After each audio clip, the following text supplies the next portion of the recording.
Assalamualaikum warahmatullahi wabarakatuh. Waalaikumsalam warahmatullahi wabarakatuh. Yang terhormat Ibu Muslimah selaku Kepala PTD SMP Negeri 2 Batam. Yang terhormat Ibu Guru beserta staf PU.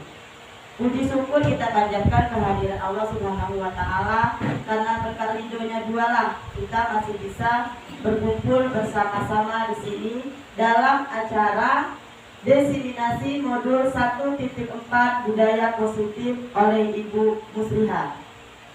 Salawat serta salam kita haturkan kepada junjungan kita Nabi Muhammad SAW. Sebelum memulai acara, perkenankan saya untuk membuka acara ini. Yang pertama itu pembukaan, yang kedua sambutan, yang ketiga pembacaan doa, dan yang terakhir penutup. Untuk membuka acara ini, marilah kita bersama-sama mengucapkan lafaz basmalah. Bismillahirrahmanirrahim. Untuk selanjutnya menyanyikan lagu Indonesia Raya. Hadirin dimohon berdiri.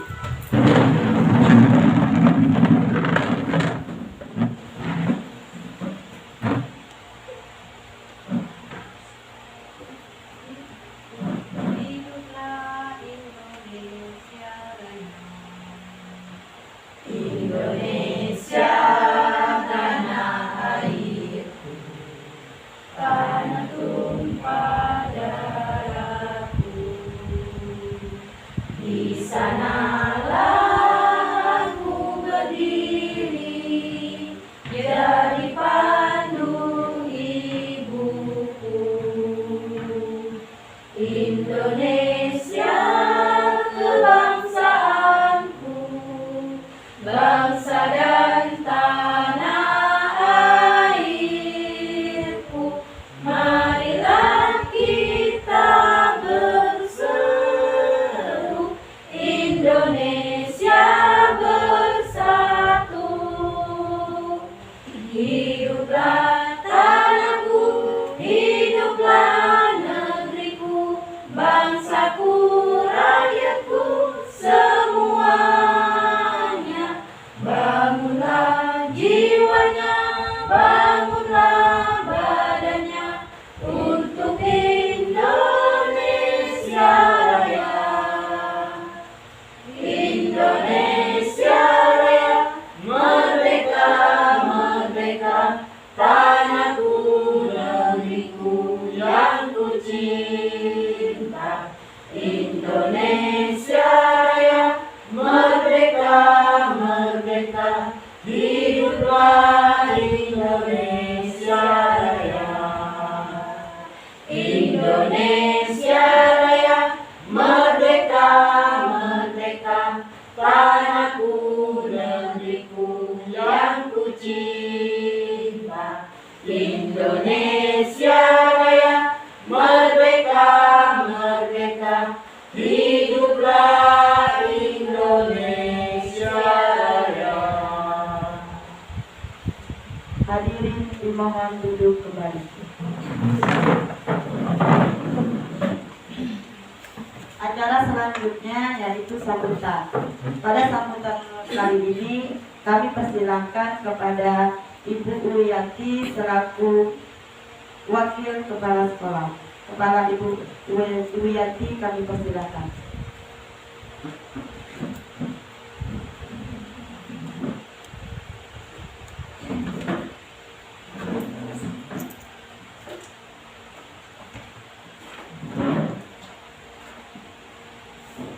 Bismillahirrahmanirrahim. Assalamualaikum warahmatullahi wabarakatuh. Waalaikumsalam warahmatullahi wabarakatuh. Alhamdulillah, alhamdulillahirabbil alamin. Puji syukur kehadirat Allah yang Maha Kuasa, yang mana pada hari ini kita bisa berkumpul di SMP Negeri 2 Batam ini.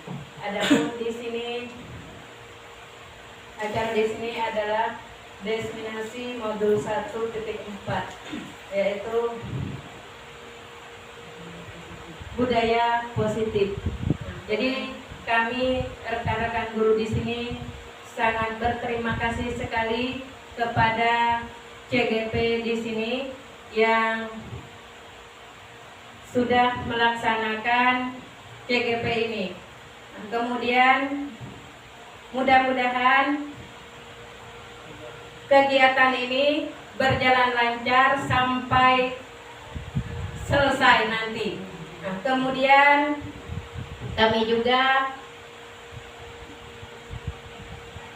ingin supaya setelah selesai nanti adanya kegiatan ini misalnya disampaikan ke guru-guru yang belum mengikuti. Mudah-mudahan semuanya bisa mengikuti kegiatan yang seperti ini. Mungkin hanya itu yang dapat saya sampaikan. Saya akhiri, billahi taufiq wal hidayah. Wassalamualaikum warahmatullahi wabarakatuh.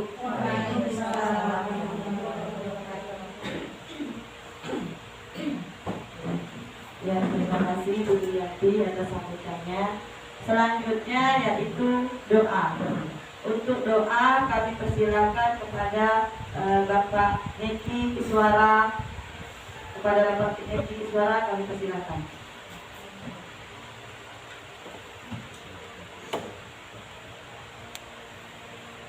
A'udzubillahi minasyaitonir rajim. Bismillahirrahmanirrahim. Alhamdulillahirabbil alamin. Wassalatu wassalamu ala asyrofil anbiya'i wal mursalin sayyidina wa maulana Muhammadin wa ala alihi wa sahbihi ajma'in. Allahumma shalli ala sayyidina Muhammad wa ala ali sayyidina Muhammad kama barakta ala sayyidina Ibrahim wa ala ali sayyidina Ibrahim wa barik ala sayyidina Muhammad wa ala ali sayyidina Muhammad kama barakta ala sayyidina Ibrahim wa ala ali sayyidina Ibrahim fil alamin innaka Hamidum Majid. Ya Allah, ya Tuhan kami, berilah kami manfaat dari kegiatan CGP antara 9 kota Bangka ini. Semoga kegiatan ini bermanfaat bagi para guru-guru dan juga bermanfaat untuk anak didik kami nantinya. Ya Allah, berikanlah nikmat-Mu, ridho-Mu untuk kegiatan kami hari ini, agar kegiatan ini berjalan lancar sampai akhir. Rabbana atina fid dunya hasanah wa fil akhirati hasanah wa qina adzabannar. Subhanallahumma wa bihamdihi amma yasifun wa salamun 'alal mursalin walhamdulillahi rabbil alamin. Assalamualaikum warahmatullahi wabarakatuh. Waalaikumsalam warahmatullahi wabarakatuh. Selanjutnya yaitu acara penutup. Baiklah, untuk menutup acara ini, marilah kita menghafazkan lafaz hamdalah. Sekarang kita masuk ke acara selanjutnya, yaitu pemaparan dari Ibu Muslihah, calon guru penggerak angkatan 9 tentang budaya positif. Kepada Ibu Muslihah, saya persilakan waktu dan tempatnya.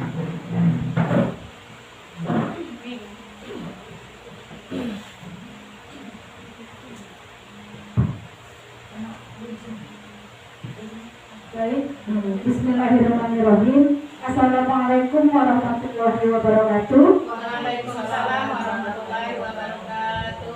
Alhamdulillahirabbil alamin. Ya, kami hormati Bapak Ibu guru SMP Negeri 2 Bangka beserta staf TU.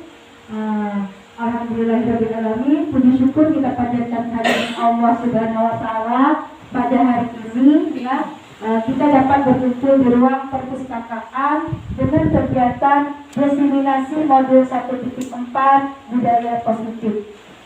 Terima kasih kepada Bapak Ibu yang telah berkenan hadir, ya, untuk kegiatan kami ini. Mohon maaf jika mengganggu waktunya. Kegiatan ini Bapak Ibu, diseminasi modul 1.4 ini, yaitu tentang budaya positif. Ini merupakan kegiatan aksi nyata kami, yaitu kami, ya, Muslihah dari SMP Negeri 2 Bangka, itu calon guru penggerak angkatan 9. Jadi memang ini, ya, aksi nyatanya. Kami berkewajiban untuk memberikan informasi apa yang akan kita pelajari bersama-sama. Budaya positif ini di LMS kami mempelajarinya 2 minggu, ya. Begitu banyak materi di dalamnya dan akan kami sampaikan kepada rekan-rekan Bapak Ibu itu dalam waktu kurang lebih 1 jam. Jadi jika nanti ada pertanyaan atau apa silakan, atau di luar dari kegiatan ini silakan. Di sini Bapak Ibu, budaya positif. Setelah saya mempelajari budaya positif ini, setelah mengikuti guru penggerak ini, ternyata begitu banyak apa-apa yang selama ini kita lakukan itu belum benar betul, ya. Jadi untuk kegiatan ini banyak sekali manfaatnya. Jadi bukan tujuannya saja untuk kegiatan aksi nyata, tapi memang dari dalam diri kami yang CGP di sini ingin berbagi kepada Bapak Ibu. Nanti kita bisa bersama-sama berkolaborasi sehingga sekolah kita nanti bisa membentuk budaya positif yang baik. Nah, ini tujuan pendidikan. Tujuan pendidikan menurut Ki Hajar Dewantara, yaitu adalah menuntun segala kodrat yang ada pada anak-anak agar mendapat mencapai keselamatan dan kebahagiaan yang setinggi-tingginya, baik sebagai manusia maupun sebagai anggota masyarakat. Oleh sebab itu, pendidik itu hanya dapat menuntun tumbuh atau hidupnya kekuatan kodrat yang ada pada anak-anak agar dapat memperbaiki lakunya, bukan dasarnya, hidup dan tumbuhnya kekuatan kodrat anak. Ini maksudnya apa, Bapak Ibu? Anak itu mempunyai kodratnya. Ada kodrat alam, ada kodrat zaman. Jadi kodrat alam ini sesuai dengan potensi anak masing-masing, keunikannya. Kodrat zaman, kita sebagai guru itu harus sesuai dengan zamannya. Jadi guru yang sekarang berbeda dengan guru yang kita dulu. Tidak bisa lagi yang dulu kita pakai dengan ilmu yang sekarang. Jadi kita ketinggalan zaman. Jadi guru itu memang harus terus belajar sesuai zamannya. Karena kita sebagai guru, kewajiban kita memang mengajar siswa kita. Menuntun, ini artinya Ki Hajar Dewantara berpendapat guru itu seperti petani, ya, seperti petani. Petani itu petani jagung misalnya. Jadi seorang petani jagung, ya kita menanam jagung, maka tumbuhnya pasti jagung. Tidak mungkin kita menanam benih jagung, tumbuhnya padi. Begitu juga anak-anak didik kita ini. Jadi kita sebagai guru ini, kita sebagai petani, kita utamakan kita sebagai petani. Jadi anak didik kita ini mempunyai potensi keunikannya masing-masing. Jadi ada yang berpotensi di matematikanya, ada yang berpotensi di bidang olahraganya, ada yang berpotensi di keseniannya. Misalnya seorang guru matematika seperti saya dulu, saya sangat menuntut anak agar bisa matematika. Ternyata tidak boleh, itu yang katanya tidak merdeka. Kalau anaknya memang tidak ada potensi di situ, setidaknya kita jangan memaksa. Tidak harus semuanya. Seperti jagung tadi, tidak mungkin kita paksa menjadi padi. Jadi kita cuma merawat, menyiramnya, itu tidak bisa. Jadi seolah-olah begitu. Kalau kemarin ada pepatah, kita ingin mengajar ikan terbang, ikan misalnya berenang. Jadi paling tidak ikan itu kita belajar meloncat saja. Meloncat kan sudah termasuk terbang. Jadi anak didik kita itu kalau matematikanya yang potensinya kurang, seadanya. Tidak bisa kita paksakan semuanya harus istimewa di matematikanya, atau semuanya harus istimewa di olahraganya. Jadi intinya guru tidak bisa harus memaksa, menuntun tadi. Kalau zaman dulu saya ingat kata guru kita, siswa anak itu seperti kertas kosong. Sekarang tidak lagi, salah. Siswa itu seperti kertas yang samar-samar. Jadi mereka sudah ada potensi masing-masing. Tinggal kita guru yang menebalkan. Setiap anak dari kecil sudah punya potensinya masing-masing, sudah terlihat. Ya, sifatnya juga sudah, keunikannya sudah. Jadi guru mengarahkannya agar menjadi lebih baik lagi. Jadi bukan memaksanya. Itu kunci perbedaan pemikiran yang saya dapatkan dari pembelajaran ini. Ya Bapak Ibu, jadi kita itu menuntun siswa itu tadi.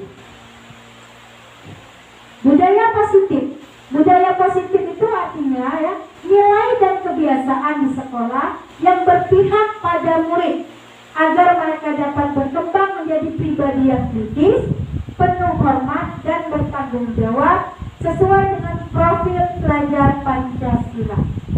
Jadi di sini semua pembelajaran di sekolah kita itu semuanya berpihak pada murid. Dari metode apa siswa itu yang mau. Jadi kita jangan mengajar satu metode saja di kelas. Jadi harus pembelajaran diferensial. Anak kita tipe belajarnya bagaimana, anak kita pengennya bagaimana. Jadi kita dengan siswa itu tahu apa yang dia mau. Jadi biar budaya positifnya nanti akan terbentuk. Habis itu kita ini biar apa di sini profil pelajar Pancasila yang mandiri, ya banyak ada 6 itu. Prosesnya itu semua mudah-mudahan tercapai jika budaya positifnya ada di sekolah kita. Nah, ini yang hari ini akan sama-sama kita pelajari. Konsep utama budaya positif ini banyak Bapak Ibu ya. Tapi kalau kita memahami ini, insya Allah kita sebagai guru, maka akan ada perubahan dari pemikiran kita. Yang pertama itu perubahan paradigma belajar. Yang kedua akan kita pelajari bersama-sama disiplin positif. Yang ketiga kebutuhan dasar manusia. Yang keempat motivasi perilaku manusia. Yang kelima restitusi posisi kontrol guru. Yang keenam keyakinan kelas. Dan yang terakhir nanti akan kita bahas segitiga restitusi. Itu untuk hari ini pembelajarannya. Ini pertanyaan pemantik. Saya ingin Bapak Ibu atau rekan-rekan untuk menjawabnya. Yang pertama jawabannya setuju atau tidak setuju. Jangan kurang setuju. Kalau kurang artinya ragu-ragu ya. Hukuman dapat mendisiplinkan anak. Setuju atau tidak setuju? Tidak setuju. Betul jawabannya ya, tepat. Yang kedua, memberi penghargaan dapat meningkatkan motivasi belajar anak. Setuju atau tidak setuju? Setuju? Ada yang tidak setuju? Setuju jawabannya ya. Nah, nanti kita akan pelajari ya. Karena kami sudah mempelajari dulu yang pertama, hukuman dapat mendisiplinkan anak. Setuju, benar. Memberi penghargaan dapat meningkatkan motivasi belajar anak. Tidak setuju. Jadi dua-duanya hasilnya tidak setuju. Kalau kita sudah mempelajari modul ini, hasilnya dua-duanya tidak setuju. Hukuman maupun pemberian penghargaan tidak setuju untuk meningkatkan motivasi anak. Itulah mengapa kita pernah dengar isu-isu kurikulum merdeka tidak ada lagi perintah. Nanti ada alasannya. Kita akan belajar bersama-sama. Ini juga terserah sebelum pembelajaran ini saya juga jawabnya setuju. Ternyata setelah saya mempelajari, sekarang saya menjawabnya tidak setuju. Ya, nanti kita simak bersama-sama. Ini pertama, perubahan paradigma. Ya, kegiatan kepalkan tangan. Ada A dan B, Anda dan teman Anda. Sobeklah secari kertas kecil, tuliskan benda atau sesuatu yang sangat berharga untuk Anda. Letakkan di salah satu tangan Anda dan genggam benda atau sesuatu tersebut dengan segala daya. Buatlah sebuah kepala. Teman Anda yang B akan mencoba dengan sekuat tenaga dengan berbagai cara untuk meminta Anda memberikan benda tersebut. B bisa membujuk, mengancam, menghardik, merayu, menyuap, apa saja agar dapat membuka kepala tangan Anda. Apa yang terjadi? Jadi interest saja misalnya ya, ada si anak, ada kertas dia memegang apa yang dia mau.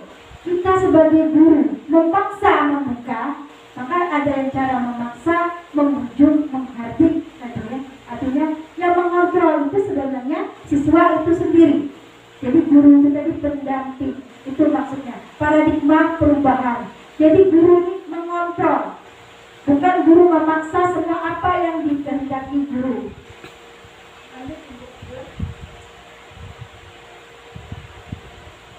Yang kedua, materi yang kedua, disiplin.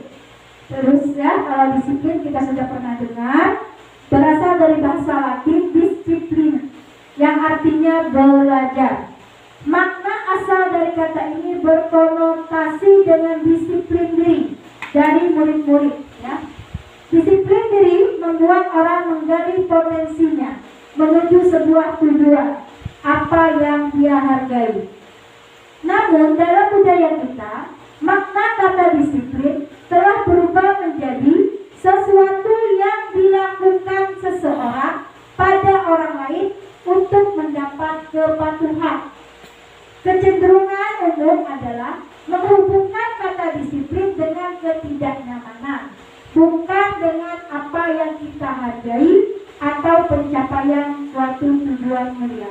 Itu disiplin ini maksudnya di sini itu harus dari dalam diri kita, bukan karena takut kalau sesuai dengan guru atau takut dengan peraturan.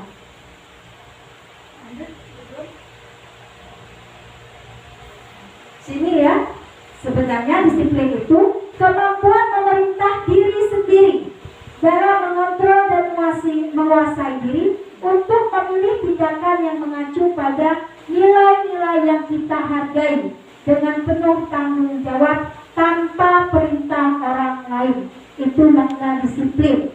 Jadi siswa kita disiplin bukan karena takut dengan gurunya, bukan karena takut dengan hukumannya, bukan karena mau dapat penghargaannya. Itu tadi. Tapi dari dalam diri kita sendiri. Ini nilai-nilai kebajikan universal, ya.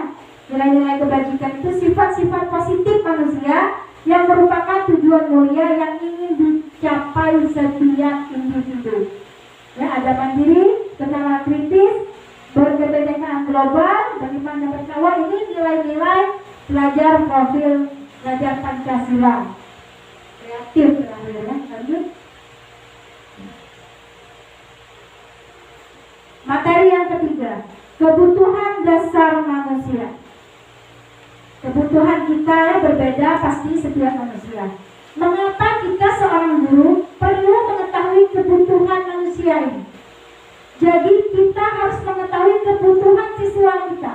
Dengan mengetahui kebutuhan siswa kita, maka kita akan bisa mengatasinya. Apa yang diinginkan siswa kita itu. Jadi kebutuhan siswa itu yang tengah itu kebutuhan untuk hidup dan kebutuhan hidup, ya, bertahan hidup. Tidak kelihatan, ya. Selanjutnya kebutuhan cinta dan kasih sayang. Ada lagi kebutuhan penguasaan, kebutuhan kebebasan, kebutuhan kesenangan. Ternyata anak-anak kita yang ada beberapa masalah atau membuat masalah di sekolah, itu ternyata 5 kebutuhan ini yang belum terpenuhi. Contoh, misalnya ada anak yang mengganggu temannya. Itu kalau kita telusuri, kita tanya, ternyata kebutuhannya kesenangan. Dia dengan mengganggu teman, dia akan mendapat rasa senang. Artinya dia kurangnya kesenangan. Kalau kurangnya kebutuhan kesenangan, maka kita guru apa langkah yang kita lakukan. Ada lagi misalnya anak yang pas kita menjelaskan di kelas agak ribut, disuruh maju, dia seperti malas. Kita tanya, apa alasan kamu? Ternyata males bu, tidak tahu bu. Dia tidak nyaman di kelasnya. Ternyata bisa 2 kebutuhan, kurangnya cinta dan kasih sayang. Dia merasa tidak nyaman, tidak enak kelasnya, maka dia uring-uringan dalam kelas. Bisa juga karena penguasaan. Itu kenapa? Karena gurunya tidak pernah, misalnya dia tidak pernah sepertinya disuruh maju, tidak pernah menjadi ketua kelompok. Jadi anak yang jarang kita suruh, kita jarang memperhatikannya, maka dia merasa, oh saya ini tidak pernah terpakai oleh guru. Arti kebutuhannya itu. Kebebasan, mungkin kita mengajarnya itu saja modelnya. Sedangkan siswa senangnya yang lebih kreatif, lebih inovatif, lebih bebas. Di kelasnya jangan duduk manis saja. Artinya ternyata kebutuhan siswa kita tentang kebebasan. Itu Bapak Ibu, ya. Lanjut. Nah ini yang teori keempat. teori motivasi perilaku manusia. Jadi semua manusia kita ini ada 3 motivasi. Yang pertama ada 2 motivasi eksternal, itu motivasi yang di luar kita. Yang kedua motivasi internal.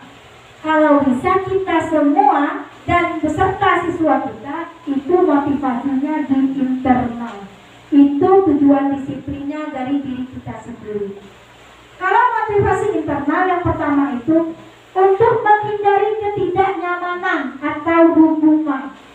Jadi kita ya karena saya kelas sekolah misalnya kan, ada guru itu datang pagi karena takut hukuman atau takut karena teguran. Karena takut teguran bukan karena dari dalam dirinya. Atau siswa kita datang itu cepat terus takut ke gurunya. Itu dia melakukan itu karena takut dengan hukuman. Ini artinya motivasi eksternal. Yang kedua, motivasinya untuk mendapat imbalan. Itu tadi kita melakukan seperti mungkin contohnya saya datang pagi-pagi minta imbalannya pujian. Itu artinya itu belum seperti itu. Mengapa tadi penghargaan tidak setuju untuk meningkatkan motivasi tadi. Atau siswa kita melakukan kebaikan itu karena minta pujian dari guru, minta perhatian dari guru. Nah ini motivasi eksternal. Yang bagusnya yang ketiga, motivasi itu untuk menghargai diri kita sendiri. Saya akan menjadi orang yang seperti apa bila saya melakukannya. Jadi untuk siswa kita mau datang pagi, mau bekerja, mau misalnya nilainya bagus, itu untuk dia sendiri. Bukan karena takut guru atau bukan karena mau ranking 1, 2, 3. Itu dari dalam diri sendiri. Jadi 3 motivasi ini yang ada di manusia, kita berusaha di posisi yang ketiga. Ya? Nah di sini Alif Korn ya mewawancarai ini, dia mengumumkan baik penghargaan maupun hukuman adalah cara-cara mengontrol perilaku seseorang yang menghancurkan potensi untuk pembelajaran yang sesungguhnya.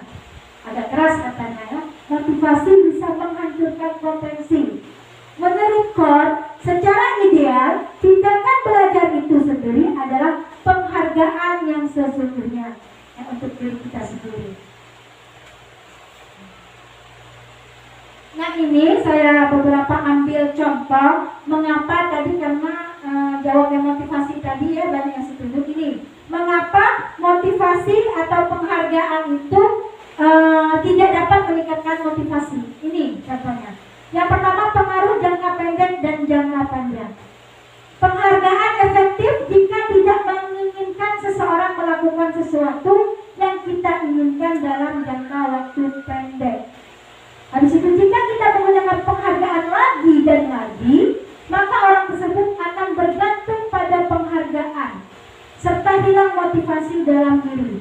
Seperti anak ibu kita tadi, misalnya, siapa yang datang pagi akan mendapatkan hadiah dari ibu dalam kelas. Nah, maka motivasi dia karena hadiah tadi. Tiba-tiba hadiah atau penghargaannya tidak ada, maka mendrop motivasi. Dia akan balik, males gua datang pagi. Nah, seperti itu dampaknya. Jadi dari posisi ada posisi positifnya yang termotivasi, tapi ternyata banyak posisi yang negatif untuk penghargaan ini. Ya.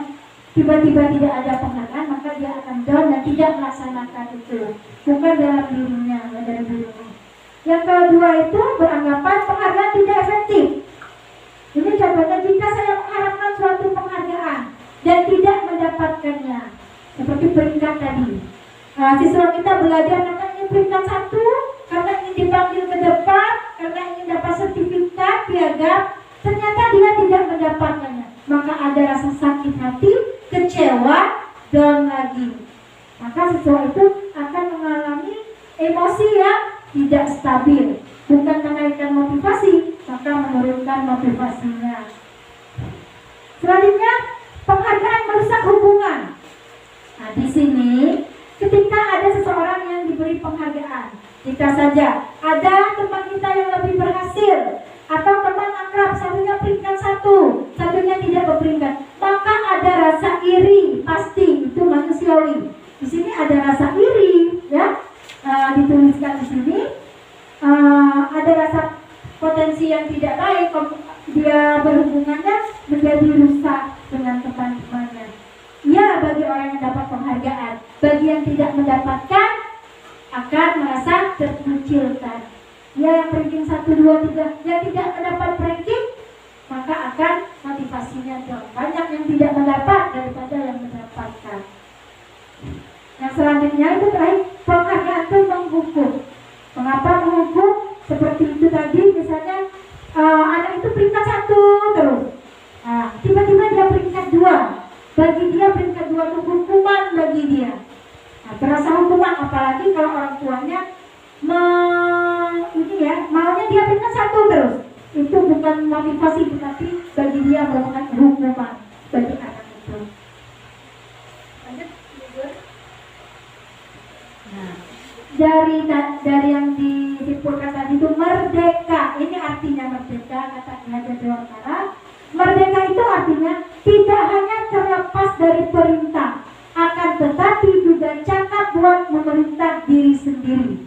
Maksudnya kita yang mengontrol diri kita, siswa kita yang mengontrol diri siswa kita, bukan karena takut dengan guru atau takut dengan penghargaan.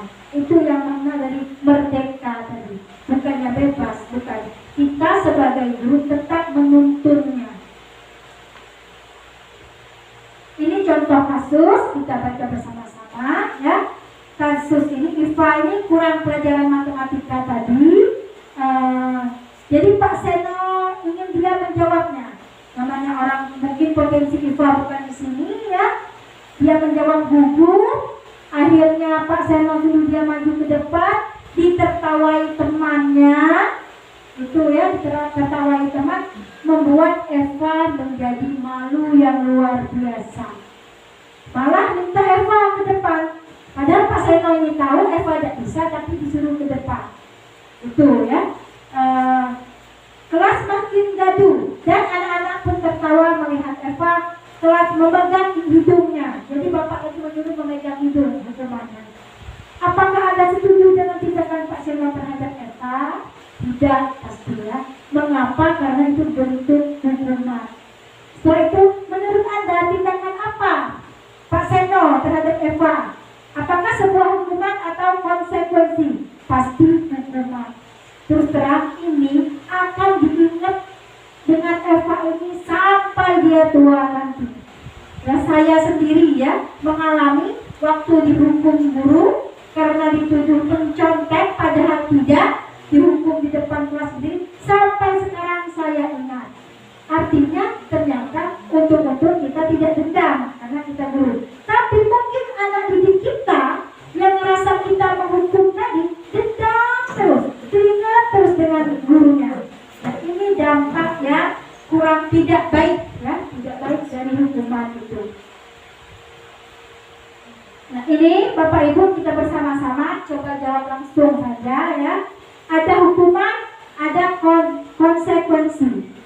Yang pertama, mencatat 100 kali di dalam buku kalimat saya tidak akan terlambat lagi karena terlambat ke sekolah. Jadi kita beri siswa itu tulisan saya tidak akan terlambat lagi 100 kali. Itu hukuman atau konsekuensi? Hukuman. Lanjut nomor 2, lari mengelilingi lapangan basket 2 kali karena terlambat hadir di sekolah. Hukuman atau konsekuensi? Hukuman.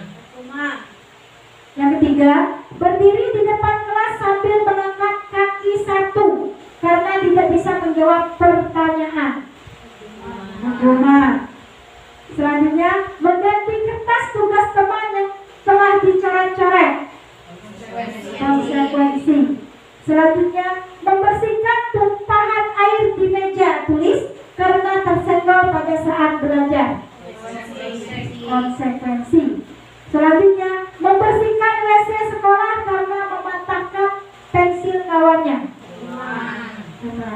Selanjutnya, lari mengelilingi lapangan basket 2 kali karena terlambat 10 menit untuk pelajaran PJOK. Ada hukuman, ada konsekuensi. Coba kita lihat. Nah, ini.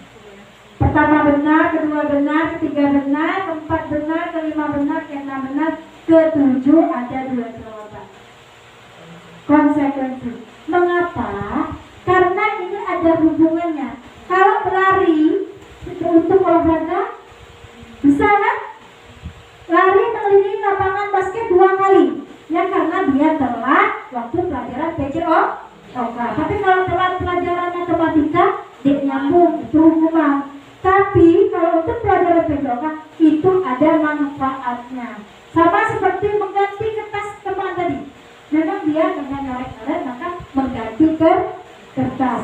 Di sini Bapak Ibu kita rubah paradigma kita. Kalau ada masalah siswa, itulah kita rubah. Kita selama ini sering di posisi hukuman, ya.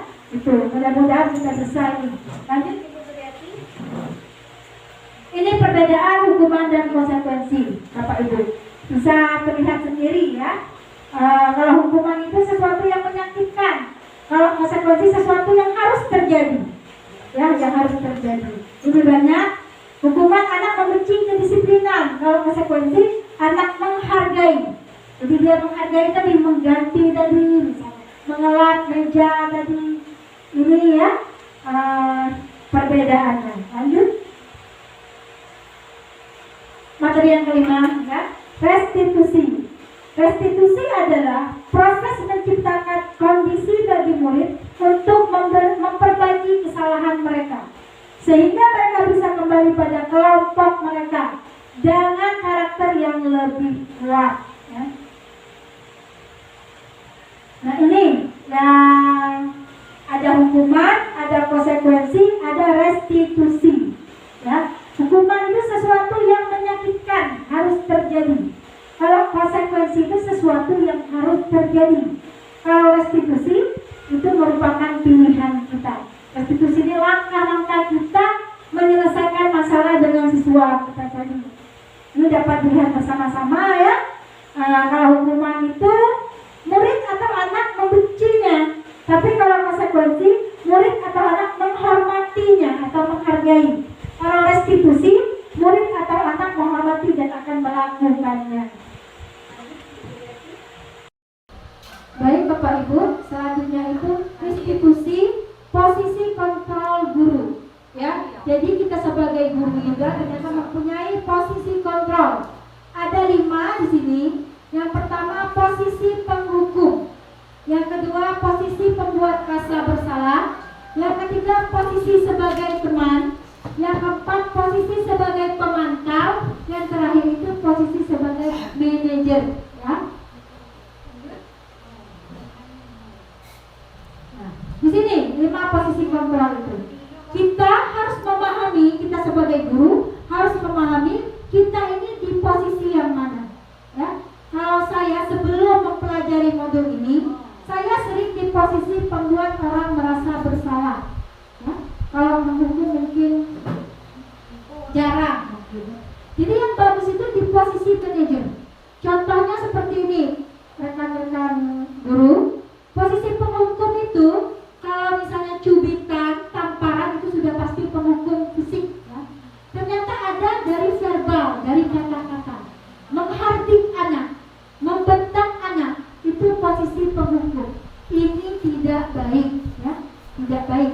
Contohnya di sini, kalau kamu tidak melakukan, awas saja, ya, itu penghukum. Jadi teman-teman kita mengurangi atau sama sekali meninggalkan posisi penghukum ini, atau dengan kata-kata mengancam atau menghardik kasar kalau di telinga anak, itu posisi penghukum. Posisi membuat orang merasa bersalah, ini yang sering saya lakukan. Misalnya kalau saya di dalam kelas, anak-anak kalian tidak kasihan lihat ibu, kalau teh dari tadi menjelaskan kalian tidak mendengarkan. Kita seperti lembut ya, ternyata itu membuat anak merasa gagal, merasa motivasinya turun, merasa tidak dipercaya oleh guru. ya. Atau kita lebih sering itu, ya kesian kita tengok bapak ibu kalian di rumah, mereka bekerja, kalian membuat masalah, ternyata itu tidak baik. Karena anak menangkapnya belum. Soalnya posisi teman ini ya, misalnya ayolah lakukan dengan ibu, kita dekat dengan teman, ini ternyata juga tidak baik. Jadi anak itu kebablasan dengan kita ya, menganggap kita masa kamu tidak mau, ingat tidak ibu pernah membantu kamu misalnya. Nah, itu tidak baik. Pemantau yang baik ini pemantau, yang lebih baik manajer. Pemantau ini kita yang menghitung mengukurnya, kita yang membuat apa peraturannya. Jadi jika ada anak yang bermasalah, kita tanya dulu apa alasannya, nah. Jadi habis itu kita bicarakan. Setiap orang pasti membuat kesalahan, nah. Itu pemantau, kita memantau. Dan lebih baik kamu memperbaikinya dengan begini, nah. Itu sebagai pemantau. Tapi kalau sebagai manajer yang lebih bagus itu kita tawarkan kepada anak jika ada suatu masalah. Nah, apa yang ingin kamu lakukan untuk merubah atau untuk agar kamu lebih baik lagi? Itu sebagai manajer. Ya, jadi posisi 5 ini teman-teman, semoga kita bisa di posisi manajer dan pemantau paling tidak. Lanjut, Bu Sari. Nah, ini ya pertanyaan-pertanyaan ya. Saya kecewa sekali nak dengan kamu tidak pernah benar melakukannya, itu penghukum. Kalau tidak pernah benar melakukannya, itu penghukum ya. Ayolah lakukan demi ibu, itu teman tadi ya. Yang bagusnya itu manajer ya. Bagaimana kamu bisa menyelesaikan masalah ini? Namanya nak ke kanan, seperti itu kalau bahasa kita ya. Lanjut. Materi yang ke-6 yaitu keyakinan kelas ya. Keyakinan kelas ini adalah nilai-nilai kebajikan atau prinsip-prinsip universal yang disepakati bersama. Lanjut Ibu Sari. Ini keyakinan kelas ini Bapak Ibu, ini yang ada kalau anak-anak bilangnya peraturan kelas ya. Ini bukan kalau peraturannya contohnya dilarang terlambat. Ini kita rubah ke kalimat positif, datang tepat waktu. Jadi di keyakinan kelas ini apa perbedaannya dengan peraturan? Kalau peraturan guru yang membuat, tapi kalau keyakinan anak yang membuat bersama-sama, anak yang memberi masukannya. Apa-apa saja kesepakatan mereka di dalam kelas itu, apa yang boleh, apa yang tidak. Baru setelah itu kita buat ke kalimat positif, lalu kita tulis, kita tempelkan di dalam kelas. Jadi kesepakatan itu siswa yang membuat, siswa yang menjalankan. Itulah yang dinamakan keyakinan kelas. Nah, kalau yang di sini lingkarannya awalnya dari peraturan kelas itu tadi dirubah jadi kalimat yang positif, jadi keyakinan kelas. Jika keyakinan kelasnya berjalan, maka lingkungannya berubah jadi positif, sekolahnya menjadi baik, maka budaya positif itu akan ada di sekolah kita. Nah ini ya, lanjut Bu Sari. Ini keyakinannya, lanjut. Nah, yang terakhir segitiga restitusi. Lanjut. Segitiga restitusi ini bagaimana kita menyelesaikan masalah anak yang bermasalah tadi. Ada 3 tahap teman-teman ya. Yang pertama itu menstabilkan identitas anak dulu. Yang kedua, validasi kebutuhan anak dulu. Yang terakhir, menanyakan keyakinan yang telah kita buat. Lanjut. Nah ini, apa saja menstabilkan identitas? Ini contohnya. Ada anak tadi yang berbuat masalah, kita tanya dulu, ya, apa kamu perbuatan salah? Habis itu kita bilang ini, kalau kamu menyalahkan dirimu sendiri terus-menerus, apakah kamu bersikap baik pada dirimu sendiri? Atau contohnya seperti ini, setiap manusia atau galak berbuat salah, nah ada apa-apa, seperti itu ya. Atau wajar kamu berbuat salah kalau kamu belum tahu peraturannya, anak. Jadi kita menstabilkan siswa kita yang gagal tadi. Lanjut. Yang kedua, validasi kebutuhan. Ya, setelah kita menstabilkan, kita tanya, apa alasan kamu melakukan ini nak? Misalnya anak tadi mengganggu teman atau mencontek, kita tanya dulu, jangan langsung kita memarahinya. Dia mengganggu teman pasti ada alasannya. Kita tanya, kamu pasti punya alasan mengapa kamu melakukan ini. Apa kamu bisa melakukan lebih baik lagi? Kita tanya. Itu langkah validasi kebutuhan. Lanjut. Langkah terakhir itu menanyakan keyakinan. Setelah kita tanya apa alasannya, nah sekarang kamu ini nak dalam posisi yang bersalah, ya. Sekarang apa yang kamu langgar? Kita yang nanya dengan anak. Keyakinan apa yang kamu langgar? Oh bu, saya tidak menghormati teman, mengganggu teman. Lalu kita tanya, apa yang ingin kamu lakukan untuk memperbaikinya? Siswa yang bertanya. Siswa jawab, saya akan minta maaf kepada teman bu, dan saya tidak akan melakukannya lagi. Ya, kamu yakin? Dan ibu minta besok kamu akan merubahnya. Jadi ada langkah-langkahnya. Lanjut Ibu Sari. Nah ini Bapak Ibu praktek segitiga restitusi saya kemarin. Tidak ada suara. Di sini Ilham ya mengganggu temannya. Jadi saya bertanya mengapa Ilham mengganggu teman. Ternyata dia mengantuk katanya. Dengan mengganggu dia merasa senang. Jadi saya tanya alasannya. Ternyata mengantuk tadi. Ya tidak apa-apa. Setelah itu waktu itu saya tanya, apa keyakinan yang kamu tidak lakukan? Ternyata tidak menghargai teman. Lalu saya tanya, apa langkah selanjutnya? Lalu saya akan meminta maaf dan tidak akan mengganggu teman lagi. Seperti itu.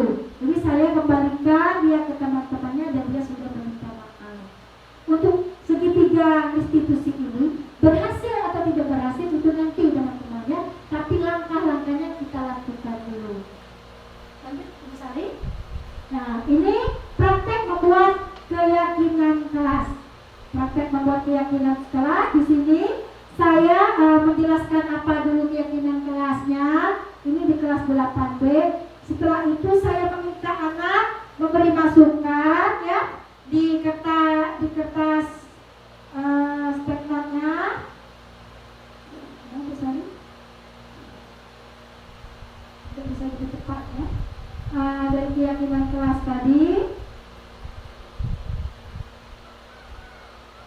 Nah, di sini saya meminta anak memberi masukan. Ternyata masukan anak itu bermacam-macam, teman-teman. Ada saya menemukan tidak membajak teman. Ternyata ada di kelas itu sering membajak teman di kelas 8B. Ada juga tidak bermain HP di kelas. Ternyata memang ada siswa yang bawa HP selama ini. Karena keyakinan kelasnya sudah dibuat, itulah kemarin ketua kelasnya baru berani ngelapor. Memang anak-anak peraturannya tidak membawa HP. Kita rubah keyakinannya menjadi membawa HP jika diizinkan guru. Ada anak-anak itu keyakinannya seperti ini. Berkata kasar, apa itu? Sering berkata kasar ya, berkata kasar, sering membentak teman. Rubah keyakinannya jadi menghargai teman dan sopan.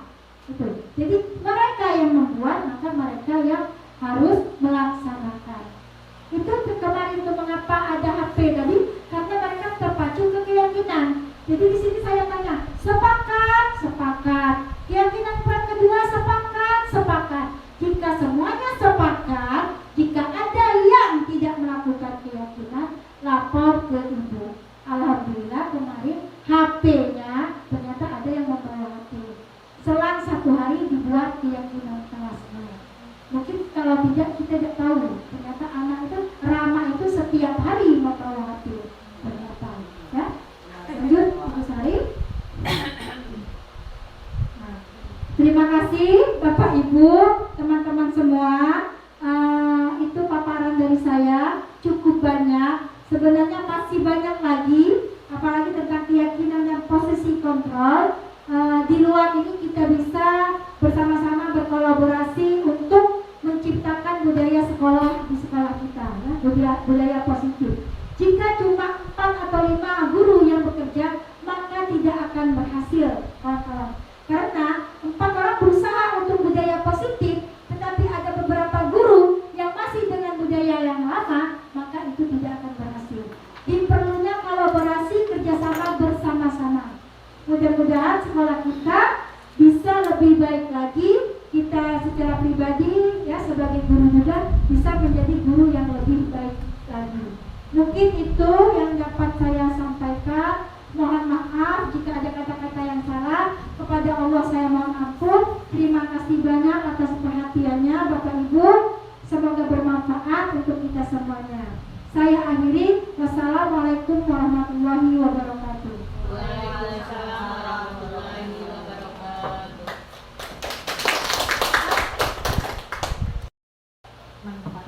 Ya baiklah, itulah teman-teman yang pemaparan dari Ibu Muslimah tentang budaya positif. Semoga kita semua bisa menjalankan budaya positif yang ada di sekolah kita. Terutama tadi dalam melaksanakan segitiga restitusi ya. Banyak sekali masalah-masalah yang ada di sekolah kita. Mari sama-sama kita terapkan dengan cara segitiga restitusi yang sudah Ibu Muslimah tampilkan tadi ya. Semoga kegiatan ini bermanfaat untuk kita semua. Dan akhir kata saya ucapkan wabillahi taufiq wal hidayah. Wassalamualaikum warahmatullahi wabarakatuh. Waalaikumsalam warahmatullahi wabarakatuh. Oke, assalamualaikum warahmatullahi wabarakatuh. Waalaikumsalam warahmatullahi wabarakatuh. Selamat siang anak-anak. Siap. Apa kabarnya? Baik. Sudah jajan istirahat tadi? Sudah. Alhamdulillah. Oke, untuk kesempatan ini Ibu mau tanya dulu, di kelas kita, di kelas kalian sudah ada belum keyakinan kelas atau peraturan kelas? Belum. Ada. Nah, untuk hari ini ya kita membuat keyakinan kelas kita bersama-sama. Ada yang paham nggak apa itu keyakinan kelas? Tahu. Apa? Peraturan kelas. Peraturan kelas, benar. Peraturan kelas kalau kita biasanya, tapi ada perbedaan sedikit. Kalau peraturan itu ibu yang buat, tapi kalau keyakinan ini kita semuanya memberi masukan. Apa-apa yang kalian inginkan, baru kita sepakati bersama. Yakin semua setuju? Kalau setuju baru kita yakin bahwa namanya keyakinan kelas. Jadi untuk hari ini Ibu akan bagikan ini step note ini ya ke kalian masing-masing. Kalian tulis apa yang kalian inginkan di kelas ini, keyakinannya. Nanti baru kita kesepakati bersama-sama. Ada pertanyaan? Tidak. Kalau tidak Ibu bagikan. Kurang?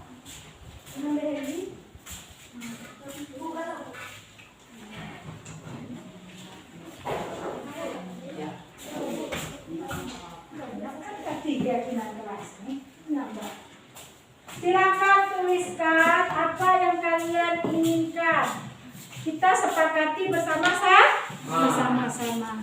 Jika keyakinannya sudah kita sepakati, maka harus dilaksanakan. Karena kalian yang membuatnya, ya, keyakinan harus sepakat. Pilih sudah.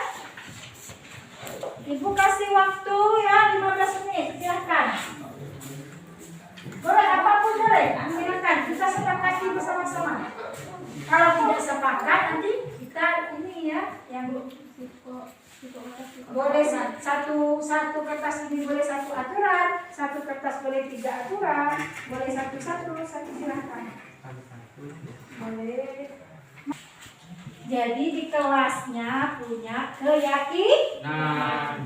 Nanti kita tulis rapi-rapi, akan Ibu print lagi rapi-rapi, akan ditempel di kelas kalian. Khusus untuk kelas 8B. Nanti setiap kelas ada. Itu memang peraturan barunya. Punya keyakinan kelas.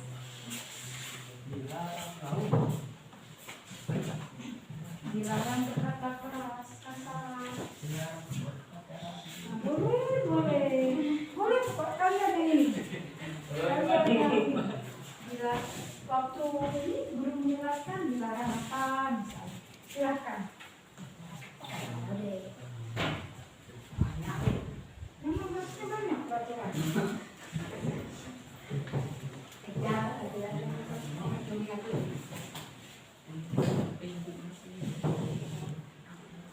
Kalau sudah, ayo masing-masing tempelkan, masukkan Anda anak-anak ke papan tulis ini. Silakan semuanya tempel, serah. Sini, silakan tempelkan. Ini mana ya? Oke.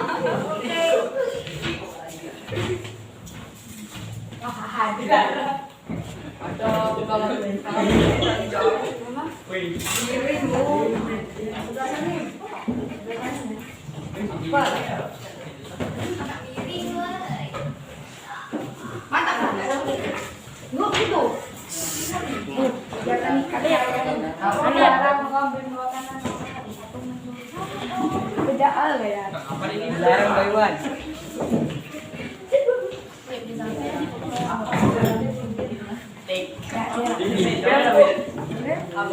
Kembali kok nempelnya. Kita nulis dia di mana lagi?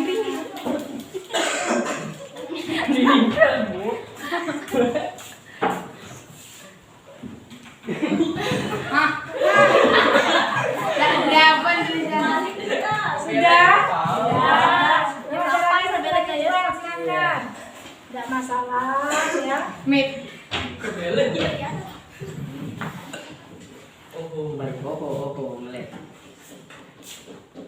Selesai. Nah, ini semuanya masukkan kita.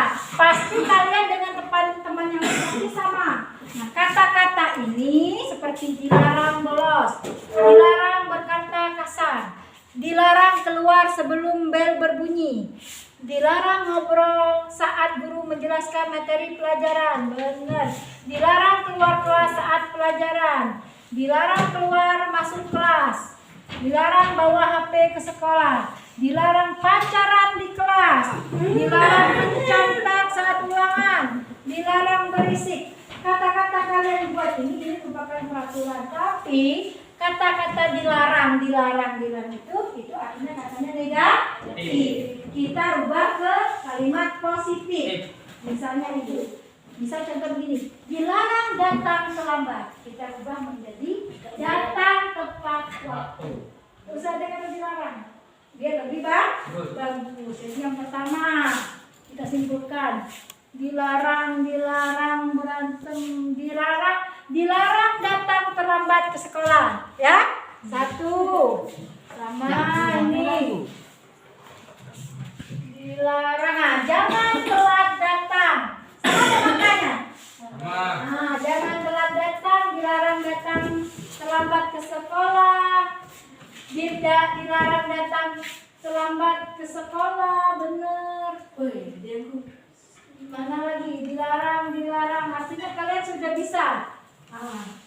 Kita sepakat tidak? Kalau dilarang datang telat itu, sepakat tidak? Sepakat. Jadi keyakinan kelas kita, keyakinan kelas 8B.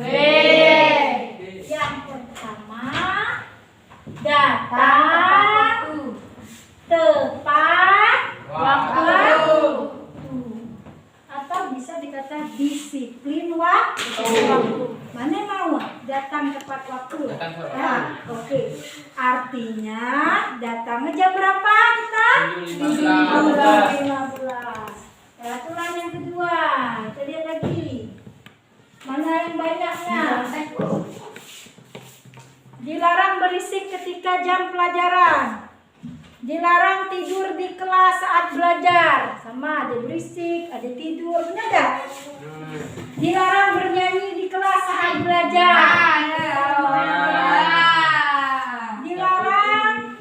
Dilarang ribut. Sama. Ini apa ini? Dilarang bawa HP. Kita yang di kelas tuh dilarang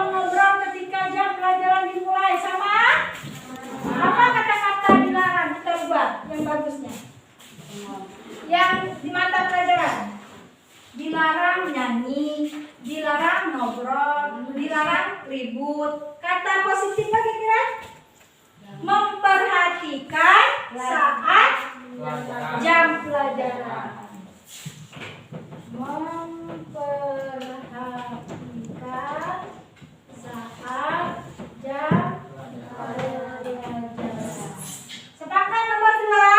Karena waktu jam pelajaran guru menjelaskan tidak boleh ngobrol, yang nyanyi tadi, yang ribut, benar nggak? Yang ketiga,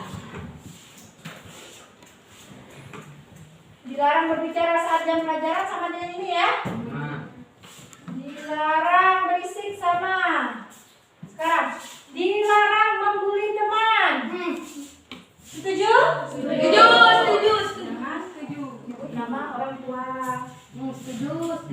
Dilarang memasang teman. Apa ini? Dilarang membajak teman. Ya, dilarang membajak teman. Siapa tulis ini? Ada yang membajak ya? Dilarang membajak teman, dilarang membuli teman, dilarang berkata kasar, dilarang mengganggu teman, dilarang bertengkar, sama enggak tuh? Dilarang membuli, dilarang bertengkar, berkata kasar. Mana lagi nih? Dilarang berkata kasar. Nah, apa artinya? Kira-kira dilarang berkata kasar, dilarang ini. Kalau membuli teman itu artinya harus saling menghargai,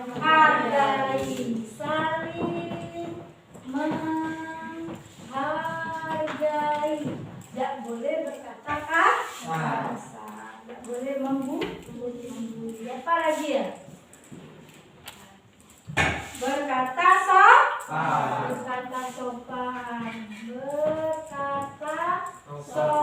Artinya tidak boleh berkata kasar. Tidak ada kata dilarang di sini. Ini namanya kalimat positif. Apa lagi yang belum? Mencatatkan nih, tidak boleh membuli, sudah. Dilarang mengambil makanan orang lain. Artinya saling menghargai. Dilarang keluar saat jam pelajaran. Artinya memperhatikan saat jam pelajaran. Dilarang berantem artinya saling menghargai. Dilarang ngobrol saat jam sama dengan memperhatikan. Dilarang keluar sebelum bel berbunyi sama memperhatikan. Berkata kasar sudah. Membawa HP, dilarang membawa HP. Boleh tidak bawa HP? Tapi kalau ada guru yang memerintahkan bawa HP? Boleh. Artinya jangan kata dilarang.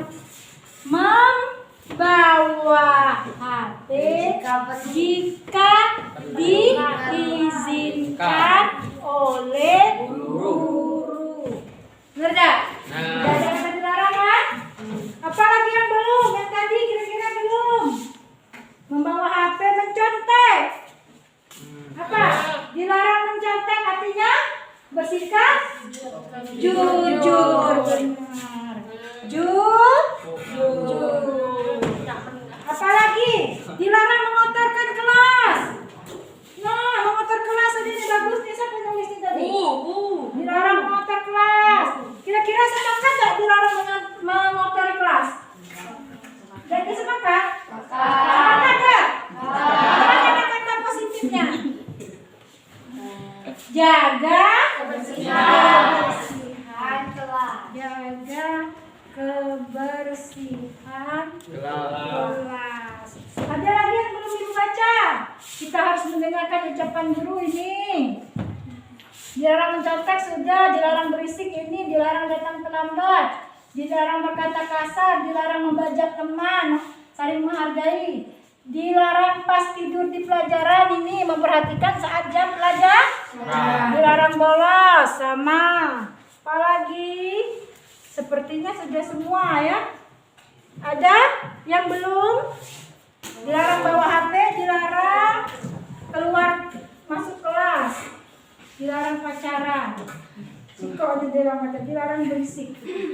Dilarang pacaran ini artinya memperhatikan saat jam pelajaran terus di dalam kelas. Nah, ada berapa keyakinan kelas kita? Coba kita baca bersama. Keyakinan kelas 8B yang pertama. Datang tepat waktu. Sepakat. Sepakat. Yang kedua. Memperhatikan saja pelajaran. Sepakat. Sepakat. Tiga. Saling menghargai. Oke. Oke. Keempat. Berkata sopan. Sepakat. Sepakat. Kelima.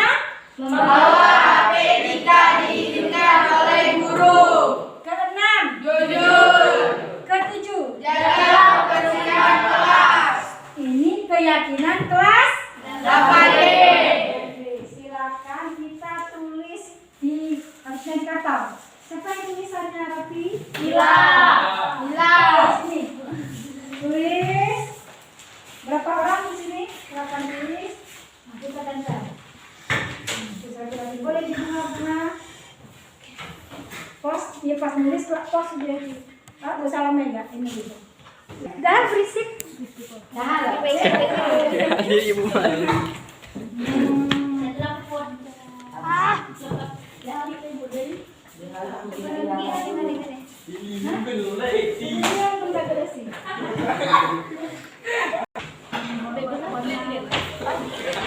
Aku juga mau membantu. Kenapa ya? Oh, Kamera main apa ya? membawa HP jika diizinkan guru. Ini kafe balon gue ini deh. Ya, Mbak. Penjara. Bawa silakan. Aduh, balon balon. Ya, ada kayak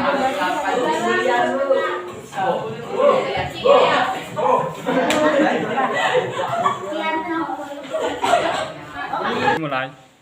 Assalamualaikum warahmatullahi wabarakatuh. Perkenalkan, nama saya Dinda Ayu Arista. Saya dari kelas 8B. Saya senang berdiskusi dalam membentuk keyakinan kelas 8B. Terima kasih untuk teman-teman dan Ibu Muslihat. Assalamualaikum warahmatullahi wabarakatuh. Selamat siang, salam sejahtera untuk kita semua. Perkenalkan, nama saya Fitriyanti SPD, unit kerja saya di UPTD Negeri 2 Bakam.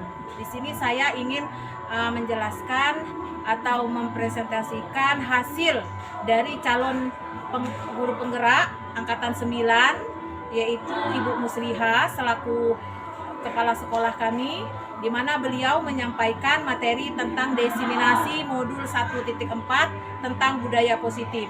Ada beberapa materi yang kami dapatkan secara umum, yaitu tentang restitusi kontrol dan segitiga restitusi serta keyakinan kelas yang terdiri dari motivasi serta hukuman. Alhamdulillah, dengan kami mendapatkan secara bersama materi yang beliau sampaikan, mudah-mudahan kami dapat mewujudkan sekolah yang diinginkan pemerintah, yaitu memerdekakan belajar dan mengajar. Mudah-mudahan apa yang beliau sampaikan dapat membawa positif bagi kami di sekolah maupun di dunia pendidikan selanjutnya. Terima kasih.